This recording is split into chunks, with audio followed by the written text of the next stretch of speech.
फिरदौस शमीम नकवी साहब, सर आपसे मैं आगाज करती हूँ। अदम एतमाद पर वोटिंग से पहले ये डी चौक में जलसा करने का जो प्लान बनाया गया है, इसकी क्या जरूरत थी सर? ये क्यों फैसला किया गया?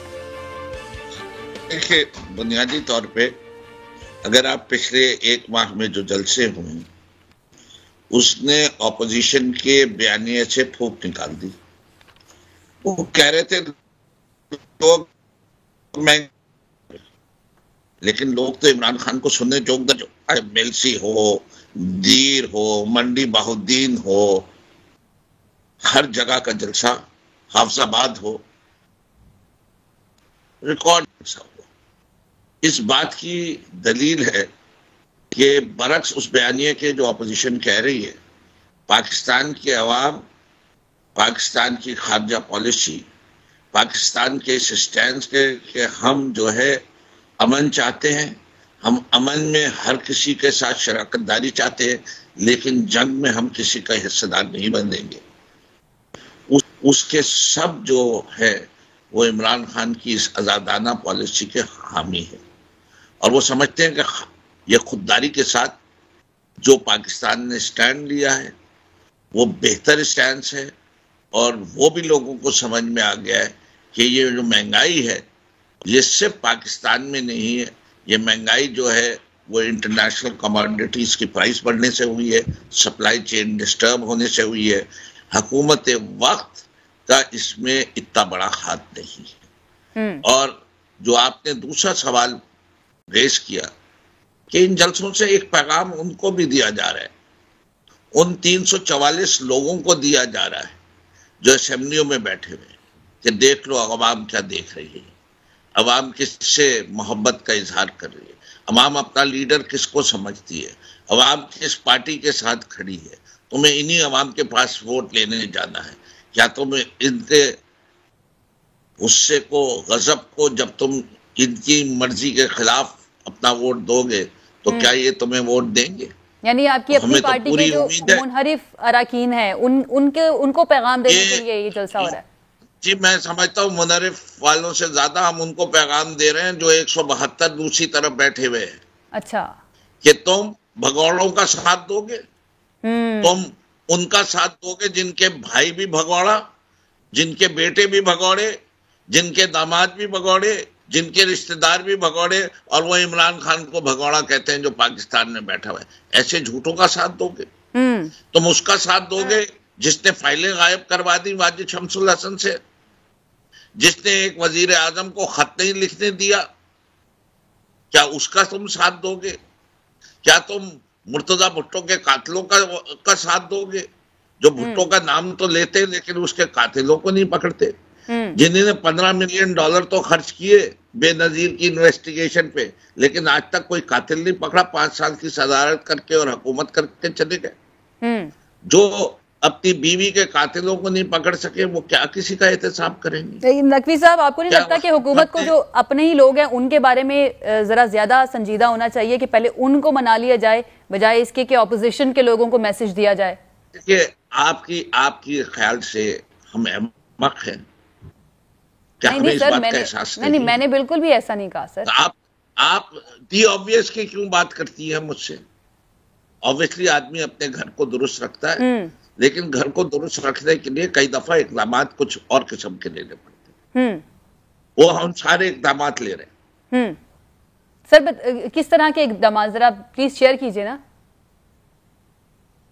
जी, सबसे पहले ये कि हमारे सालों के रिश्ते हैं, चाहे वो अलीम खान साहब हो, चाहे जहांगीर तरीन साहब हो, हमारे जिन जिन लोगों को नाराजगी का नाम दिया जाता है पार्टी में बेतहाशा लोग हैं जो हम एक दूसरे के दरीना दोस्त थे और हम सब एक दूसरे से राब्ते में हैं और हम उनको दलील से भी और प्यार से भी दोनों तरीके से राजी और इंशाल्लाह हमें पूरी उम्मीद है कि हमारे ये नाराज साथी जो है वो सब ने तहरीक इंसाफ ज्वाइन क्यों की थी? इन दोनों पार्टियों से तंग होकर ज्वाइन की थी। सही। लेकिन सर अब नवाज शरीफ और जरदारी उन्हीं पार्टियों से तक होके उन्हीं के ग्रुप के लोग जो हैं उन्हीं पार्टियों से जाकर मिल रहे हैं, ओपनली अब मुलाकातें कर रहे हैं। पहले तो कहा जा रहा था कि खुफिया मुलाकातें हो रही हैं, लेकिन इसके ऊपर मैं बाद में आऊंगी, बाकी मेहमानों को भी मैं शामिल गुफ्तगू कर लूं। गौस नियाजी साहब, जी सर, नकवी साहब मैं आपके पास वापिस आऊंगी, मैं वापस आऊंगी आपके पास। गौस नियाजी साहब, सर 27 मार्च को ऐलान कर दिया है हुकूमत ने जलसे का, और इस ऐलान के बाद ऑपोजिशन रहनुमा भी कह रहे हैं कि अगर हुकूमत अपने लोग लेकर आएगी तो फिर ऑपोजिशन भी अपने लोग ला सकती है। तो ये तो वाजे हो गया कि इस जलसे के बाद ही वोटिंग होगी तहरीक अदम एतमाद पर, लेकिन आप लोग भी क्या कोई प्लान कर रहे हैं जलसे का 27 मार्च को ही? मेरी आवाज आ रही है जी? जी जी तक जी। बिस्मिल्लाहिर्रहमानिर्रहीम। फिरदौस नकवी साहब ने जो अपना मुद्दा बयान किया, बात आपने ठीक की कि जी बजाय इसके किस पे जोर दें कि 172 असम्बली में जो अपने बंदे पूरे करें, ये अवाम को मोबिलाइज कर रहे हैं। इनका टारगेट क्या है? वो समझते हैं कि शायद हम लोगों को, और जलसे कहाँ कर रहे हैं कि APK में और पंजाब में जहाँ इनकी हुकूमतें हैं, पटवारी और AC को कह के, और आपने ऑडियो भी सुनी होगी कि आपको बसें पला पकड़ के देगा, आपके बंदे वहाँ से बैठाने हैं, 400 बंदा है उसे यहाँ पहुँचाना है। ये सारी ऑडियो लीक हुई हैं और सबने देखा है कि कैसे लोगों को ये इकट्ठा कर रहे हैं। कर लें, लेकिन इसका फायदा कोई नहीं है। ये तो कौमी असम्बली में कल हम पूरे करेंगे। ये तो इनके अपने अंदर ग्रुपिंग बहुत है।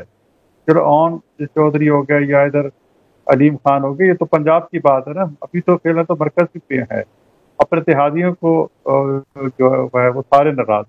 लेकिन जब से ये मोशन मूव किया है उस वक्त से कोई इत्तेहादी इनके साथ दिल से नहीं खड़ा।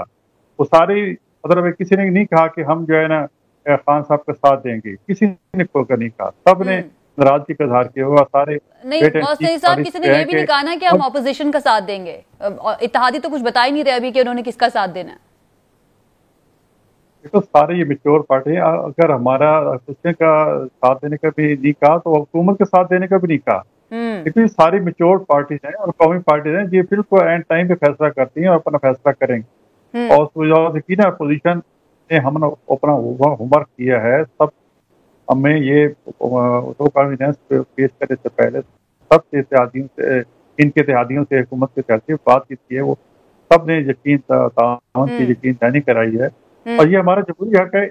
इस पे साहब नाराज क्यों हो रहे हैं कि क्यों हमें कभी बुरे अलकाब से कोई भगोड़ा कर रहा है, कभी क्या कर रहा है, जो फेस करे। हम तो जमहूरी तरीका है, हम कोई आइन के मावरा आइन कोई इल्जाम कर रहे हैं हम नहीं, मावरा आइन तो कोई नहीं काम कर रहे हैं। आप हमें धमकियां दे रहे हैं कि हम 10 लाख बंदे ले आएंगे।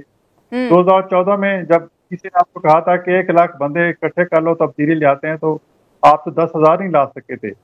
और फिर टीवी के एंकर ने अब बाद में आप बयान देते हैं कि हम जानबूझ के जो है ना लोगों को नहीं दिखा देते, क्योंकि खान साहब जब 14 में तकरीर कर रहे होते थे तो सामने बंदे तो 1,000, 2,000, 3,000 होते थे। हम सिर्फ खान साहब को दिखाया करते थे ताकि लोगों की इसके नंबर कितने पता ही ना चले। तो ये 10 लाख वाला भी ऑपोजिशन जलसा करेगी, क्योंकि आपके भी लोग कह रहे हैं ना कि अगर हुकूमत जलसा करेगी तो फिर हम भी अपने लोग लेकर आ सकते हैं। इस तरह तो क्लैश नहीं हो जाएगा? बिल्कुल, तो हम करेंगे। अपना मान को कायम रखना हमारी जिम्मेदारी नहीं, ये हुकूमत वक्त का काम होता है। हुकूमत अपने जो है ना वो सबोताज करना चाहती है, लेकिन हम इस हुकूमत की साजिश को सबोताज नहीं होने देंगे। हमें डराने धमकाने वाला ये नहीं है। हम मेच्योर सियासी पार्टीज हैं, नून हो, पीपल्स पार्टी हो, JUI हो, ये 40-40 साल सियासत कर रही हैं। ये हम इसके कायल नहीं है कि बढ़ के मारना, तो कोई बढ़ के बेचारी कितनी मार लें। तो कल रात फवाद चौधरी साहब क्या करें, जो भी वोट देने आएगा 10 हमारे ऊपर से गुजर के जाएगा। और ऐसी धमकी नहीं देते। और ना आप अपना हौसला पता करो, घबरा क्यों गए हो। इंशाल्लाह हम अब ऊपर से नहीं, हम इंशाल्लाह नॉर्मल तरीके से आएंगे, असेंबली में पहुंच के खान साहब के खिलाफ वोट और नो कन्विजन पे इंशाल्लाह पेश होंगे और इनकी तवक्को से ज्यादा वोट हमें पड़ेंगे। सही। अब शहजाद चीमा साहब, जी हम भी अपने पत्ते छुपा के रखें। जी बिल्कुल, इस वक्त सबने अपने पत्ते छुपाए में, कोई अपने पत्ते सामने नहीं लेकर आ रहा।